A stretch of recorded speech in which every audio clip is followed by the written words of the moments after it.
Pagkatapos na i-trade itong si Terence Romeo at si Vic Manuel, posible kaya na ito namang si Simon Enciso ang susunod na ite-trade ng San Miguel Beer at baka isama pa itong si Jeron Teng. Iyan ngayon ang usap-usapan dahil parang hindi pa raw tapos itong San Miguel Beer sa kanilang ginagawang pagre-rebuild o pagpapabata ng kanilang koponan. Sa ngayon, mukhang ang mangyayari kasi bukod dito sa pagkuha kay Wami Tiongson, naghahanap pa raw ng isang backup point guard itong San Miguel Beer na magagamit. Lalo na at wala na nga dito sa lineup nila itong si Kit Jimenez, isa na tong restricted free agent ng SMB. So ang tanong ay kung big man ba o isang point guard ulit ang kukunin ng San Miguel. Pag-aaralan pa yung mabuti ng management pero sa ngayon, mukhang doon sa mga players ng SMB ay meron na talagang mga nakahanda na sila ite-trade na susunod bukod dito kay Terence Romeo at Vic Manuel na na-trade na. Kabilang dyan of course itong si Simon Enciso, itong si Jeron Teng at baka nga ma-trade din itong si Motaw Tua dahil matanda na rin. So merong mga players talaga SMB na malamang na ipagpapalit na nila para sa iba. Hindi na to nakagugulat dahil nga medyo disappointing yung naging performance ng SMB last two conferences. Nag-runner up sila sa finals kontra Meralco kung saan sila ang favorites. And of course dito sa Governor's Cup natalo sila sa semifinals kontra sa Barangay Ginebra kung saan ang Ginebra ay maraming injury na dinaranas. Kaya sa ngayon, itong San Miguel Beer ay under pressure na magpakakit ng gilas talaga. At yan ang dahilan kung bakit marami naniniwala na gagawa talaga sila ng trade para maipakita sa lahat na hindi pa sila nawawala pagdating dito sa pagdodominate sa PBA. Hindi rin natin maitatanggi na under pressure na rin itong si Coach George Gallant na mag-deliver dahil alam natin na pinalitan niyang coach, itong si Leo Austria ay marami ng kampyonato na naibigay dito sa San Miguel Beer. Kaya abangan na lang natin kung ano pang mga players ang pwedeng i-trade ng Beermen. Ano nga ba ang posibilidad na itong si Isaac Go ay ite-trade ng Barangay Ginebra? Alam natin na si Isaac Go ngayon ay nagre-recover mula sa injury at technically hindi ka pwedeng mag-trade ng player na injured. Pero ilang beses na nating nakita yan na ginagawa naman ng mga PBA teams. Of course, si Jeremiah Gray, tinrade ng Terra Firma dito sa Ginebra kahit na meron siyang ACL injury. Alam natin yan. Plus, of course, dito si Terence Romeo kaya hindi naglaro dito sa opening game ng Terra Firma kontra dito sa Converge ay dahil meron ding injury. So parang pinapayagan na ng PBA na i-trade yung mga players na injured. Ito si Isaac Go ay nagkaroon ng injury at ang balita nga mukhang matatagalan pa yung kanyang recovery. At dahil dito, hindi na nakapagtataka kung pag-isipan na ng Barangay Ginebra na i-trade ang nasabing player dahil parang nalugi sila dito sa trade actually kay Christian Stan Hardinger, sabi ng mga Ginebra fans dahil ito si Isaac Go ay mukhang hindi naman makapaglalaro talaga. At kung makabalik man niya doon sa injury, hindi pa madetermina kung ano ang kanyang magiging performance dahil alam nga natin na medyo injury prone itong si Isaac Go. So hindi natin matiyak kung ito nga ay matutuloy talaga. Kaya abangan na lang natin kung anong mangyayari dito kay Isaac Go. Kung sakasakali na itong si Isaac Go ay trade nga ng Barangay Ginebra, kinakailangan siguro ay sa Terra Firma yan o kaya dito sa Northport dalhin para makuha nila itong si Cade Flores o kaya naman itong si Kay Marcarino. Hindi pa natin natitiyak baka merong mga ibang teams na magka-interest dito kay Isaac Go dahil kahit ka ito nagkaroon ng ACL, bata pa naman ito at malaki ang tsansa na siya ay makarecover. So yan ang aabangan natin dito.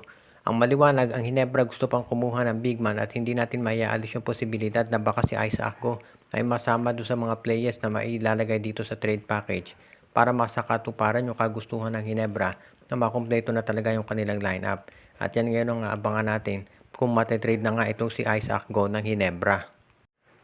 Posible nakasuhan nitong Terra Firma Jeep itong si Christian Stan Hardinger dahil sa ginawa nito na pagre-retiro kahit na ito ay meron pang live contract. Isa ito sa mga options na pwedeng gawin itong Terra Firma Jeep pagkatapos magdesisyon itong si Christian Stan Hardinger na magretiro. Pagkatapos na i-anunsyo ito ni Christian Stan Hardinger, sinabi ni Terra Firma Team Manager Bobby Rosales na kinausap na ito at kinumbinse na maglaro pa para sa kanila. Pero talagang hindi raw ito pumayag at dahil dito, nagpunta si Rosales dito sa PBA Commissioner kay Willie Marshall para itanong kung ano ang pwedeng remedyo. Sinabi ni Marshall na pwede nga nilang kasuhan itong si Stan Hardinger dahil meron pa itong kontrata hanggang December 31 at obligado siya na maglaro para sa kanila. Pero ang problema nga lang, 1 month na lang yung kontrata ni Stan Hardinger. Ang last na pwedeng remedyo dito ng Terra Firma ay magbigay ng offer dito kay Stan Hardinger. Kahit hindi tanggapin ni Stan Hardinger yung offer ng Terra Firma, mare-retain ng Terra Firma yung rights nitong si Christian Stan Hardinger. Dahil kinakailangan pa na maglaro ng 6 na conference itong si Stan Hardinger bago siya maging unrestricted free agent. So iyan ngayon ang sitwasyon dito kay Christian.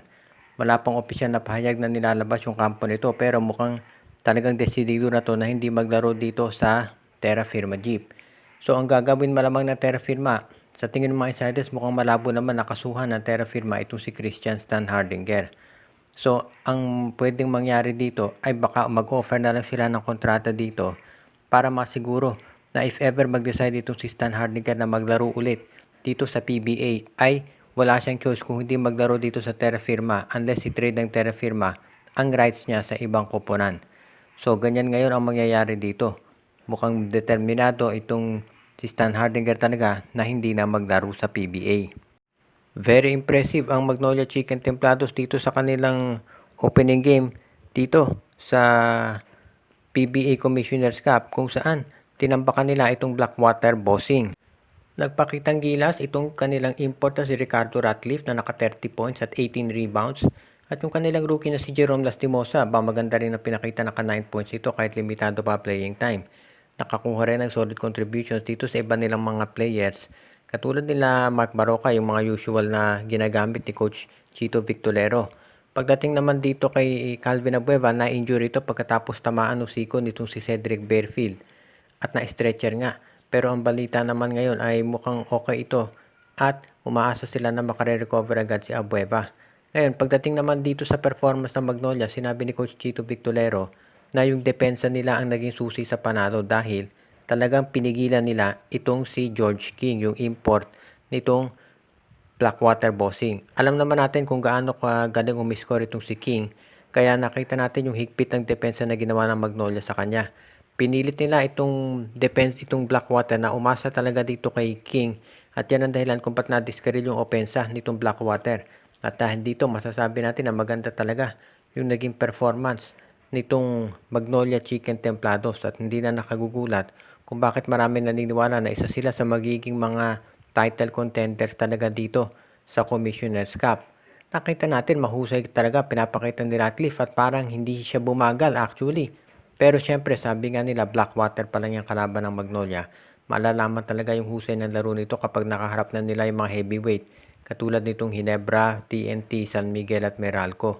Kaya dito natin talaga masusukat kung gaano kagaling itong si Ricardo Ratcliffe, lalo na kapag nakaharap na nila yung ibang mga imports dito. At yan ang aabangan natin dito sa Magnolia. Shoutout kay Joseph Pineda, RG Bueno at Dalina family, kay Joshua Giray, Espejo at Rosales family. Binabati din natin si Anthony Alon, Katsakino Ducusin, Malyari Mascareñas, si Dalmacio de Guzman, Jonel Alagon at Celino Valles family.